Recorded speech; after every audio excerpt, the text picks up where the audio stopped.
Hello and welcome to the sub-variations of variation 40. This is the first of two videos that I'm going to make on the sub-variations, and this is going to be about sub-variations 1 through 5. Practicing all the sub-variations is incredibly good for your bow technique in general because it's all about different forms of ricochet, and ricochet helps us get to know the bow because the bow bounces on its own. We're working with the energy of the bow more than with the bow itself, and we get to know our bow very well, and we get to know bow technique very well. So all other bowings, even legato bowings, benefit tremendously from practicing ricochet. Also, working through all the sub variations will help you with the original variation 40, and it's important to practice all the sub variations through the whole variation, not just the first couple of bars.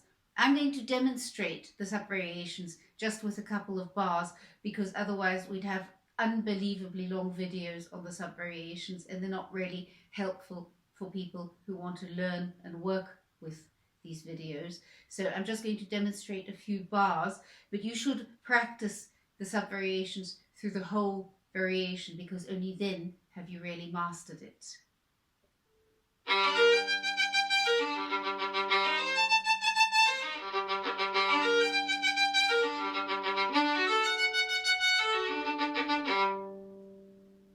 So variation 1 is flying staccato. Flying staccato is very closely related to ricochet. It's also very, very passive.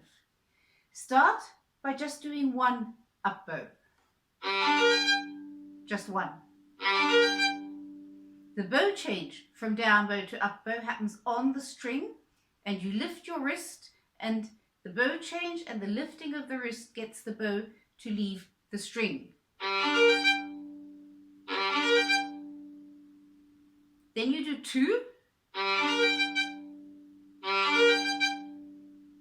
Then you do 3. And then you do 4.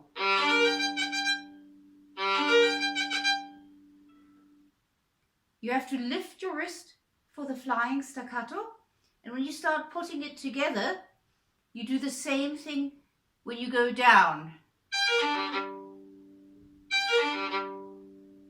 Then 2. Then 3.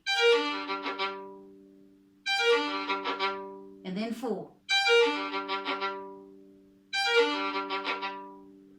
And then you can start putting it together. Notice how my wrist comes up for the flying staccato and goes back down again for the legato.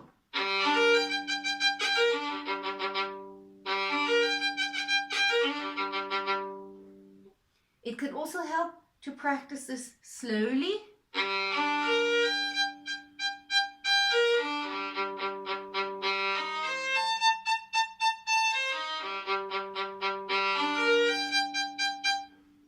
And then speed it up very gradually, and you'll notice there's a certain speed which you think is comfortable.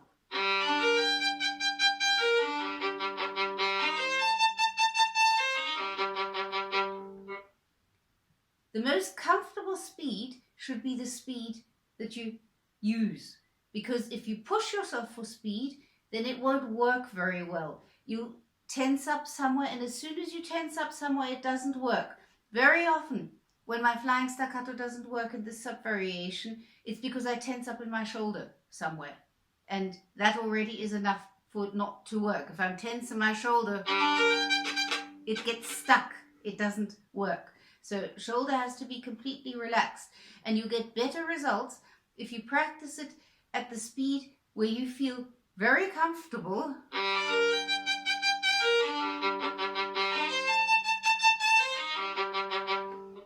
And with time, that comfortable speed will get a little bit faster and a little bit faster. So don't push for speed in this sub variation. Make sure your shoulder is relaxed. You have to have a very relaxed hand as well because of those small micro adjustments that we have to do when we have bowings so passive. And make sure you lift your wrist for the flying staccato and bring it back down for the legato.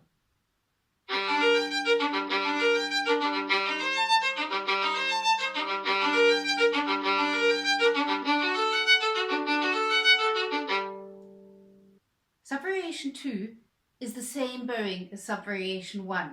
It's also flying staccato, but now we have it with the string crossings. Important is to bring your wrist up for the flying staccato and down again for the legato. It's not as much as I'm showing now. It's probably hardly visible on the video, but one can feel it because you have to make the bow light for the flying staccato.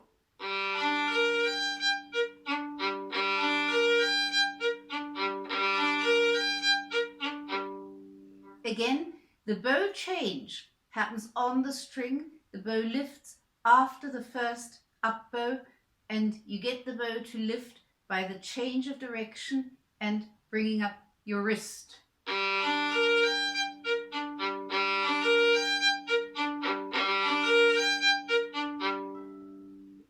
Again, practice it slowly so that you feel very comfortable with it.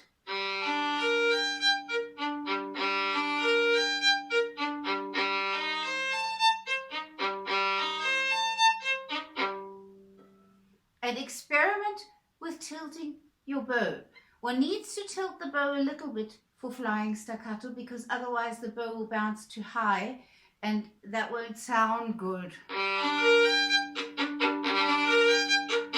The bow's bouncing too high, I get too much noise. One has to tilt the bow a little bit towards the fingerboard.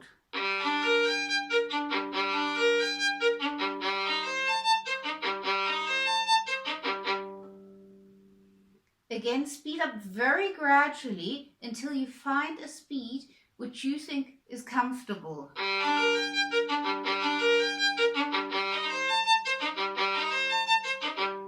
Keep your shoulder relaxed.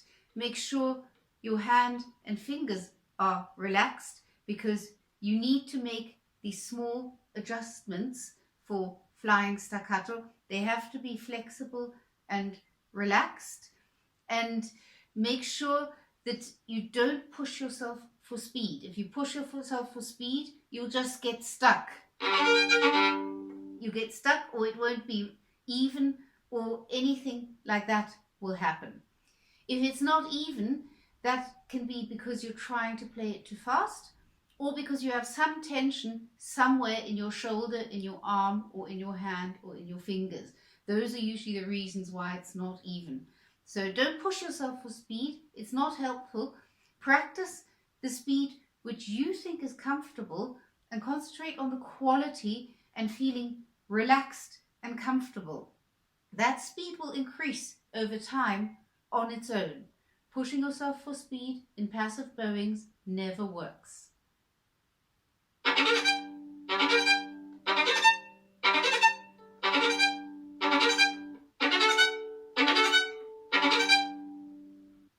Subvariation 3 is ricochet, and it goes over all 4 strings. The bow does this completely on its own. We know from previous variations that we can do this on one note. Now we're doing it on all 4 strings. The only thing we have to make sure of is that the bow actually bounces once on each string. We want very exact.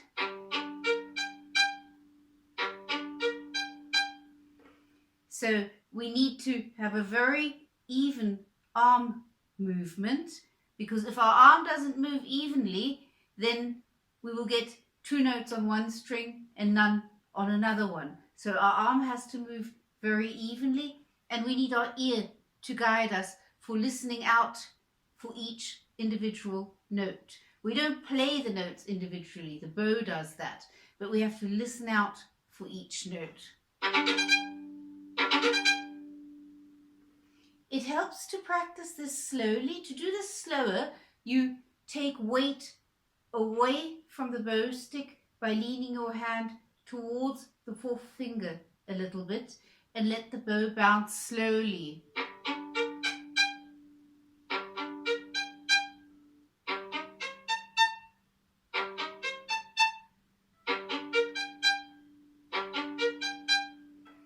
And then you speed that up a little bit.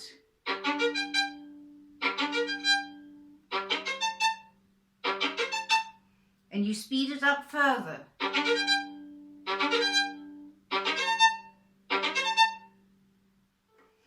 You might have to tilt your bow a little bit.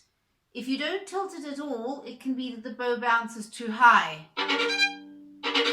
and you get too much noise. If you tilt it too much, it won't bounce enough. So experiment a little bit with the angle of the bow stick. You also have to experiment with how much bow to use. Too much will be messy and not enough will not be clear. So you'll have to experiment with how much bow to use. And also the place of bow you have to experiment with. Too close to the frog, the bow will be too heavy, it won't bounce. But too far away, it will bounce all right, but it won't be clear. So somewhere in the middle, upper half will be the right place of bow. You want very clear notes. So you have to experiment with the place of bow as well. Remember, ricochet gets faster if you add weight. If you have no weight, or nearly no weight, the bow bounces very slowly. And if you add a little bit of weight, it will bounce faster. And if you add more weight, it will bounce very fast. That would be too fast because you can't hear full clear notes anymore. So you'll have to experiment a little bit with how much weight to add as well.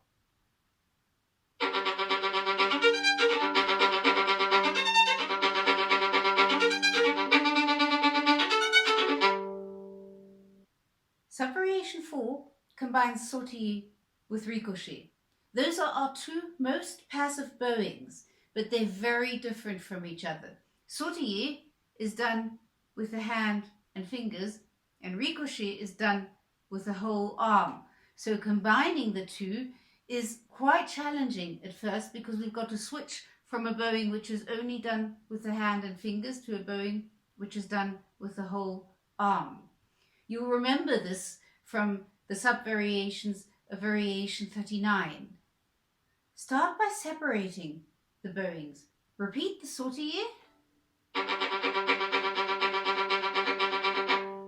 So that you remember what it's like to just move the bow with your hand and fingers. It's a very passive bowing. And then do the ricochet. Start slowly.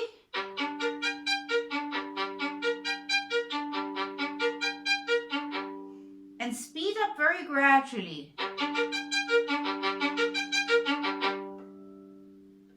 When you put them together, it can be helpful to take a break in between at first to consciously switch over to the other bowing, because it's quite a challenge when you have this bowing which you're only doing with your hand and fingers, and then to switch to a bowing which is done with the whole arm, and then back to a bowing where you're using only hand and fingers. So take a break at first.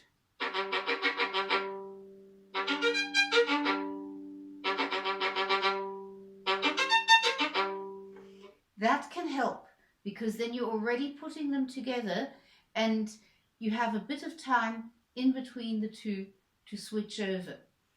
Very important is in the ricochet that you stay very relaxed with your hand and fingers, because otherwise you won't be able to do the next sautille if you tense up in your hand anywhere. You have to be very relaxed. You're using your whole arm, going down and back up again. Keep your hand relaxed. Also here you have to experiment with all the proportions, how much to tilt your bow, because if you don't tilt it at all, it will be messy, the bow will bounce too high, it won't sound good. If you tilt it too much, then it won't bounce enough. It will be almost legato. So it will be somewhere in between. Also experiment with the exact place of bow. That will change depending on the speed. If you play this slower, you'll be closer to the frog, and if you play it faster, If you play it faster, you'll be further away from the frog. So depending on the speed, your place of bow has to be adjusted. And also experiment with how much bow to use for the ricochet, because if you use too much bow, that will get very difficult. That won't work. But too little bow also won't work. So again, one has to experiment with all the proportions to find the exact combination which works best.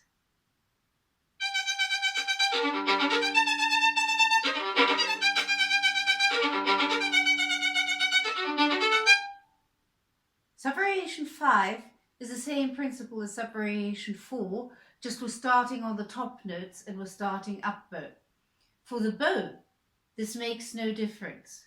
For the left hand, it makes a lot of difference whether you're building up the chords, starting on the higher notes, on the higher strings, going down, or if you're starting on the lower strings. That's why it's so important when you practice the original variation, when you practice in double stops, not just to practice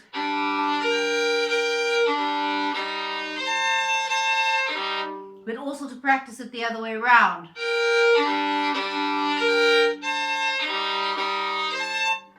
Otherwise, you won't be able to play this subvariation. So if you haven't practiced it starting at the top, then go ahead and practice the left hand starting from the top, because otherwise the left hand will get in the way of what you're doing with the bow. You need all your concentration for the bow in this subvariation, and your left hand has to be able to do this. For the bow, it's very much the same thing as we had in subvariation 4. Start by separating the sautille from the ricochet. Start with the sautille, just to get used to starting it with up bow. Very loose hand and fingers. I found it helped to tilt the bow a little bit, but you have to try that out for yourself. It could be that this doesn't help you. And for the ricochet, your bow can already do it, because it makes no difference to the bow whether you do or whether you go. Makes no difference whether you start on the down bow or whether you start on the up bow. It's the same bowing. Start slowly.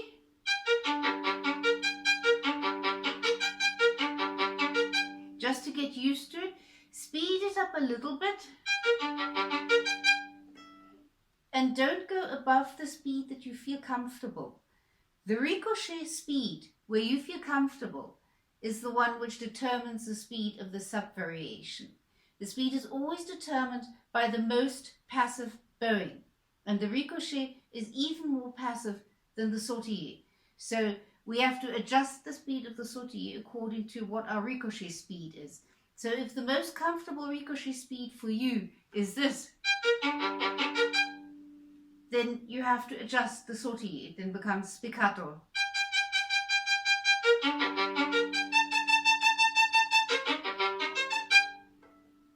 It doesn't help to push for speed, because it just won't work if you play it at a speed which is too fast. So use a speed which is comfortable for you. Work on the quality. What I found interesting was that I needed to tilt my bow a little bit for the sautille, but not for the ricochet. So I actually have to work with two different bow angles.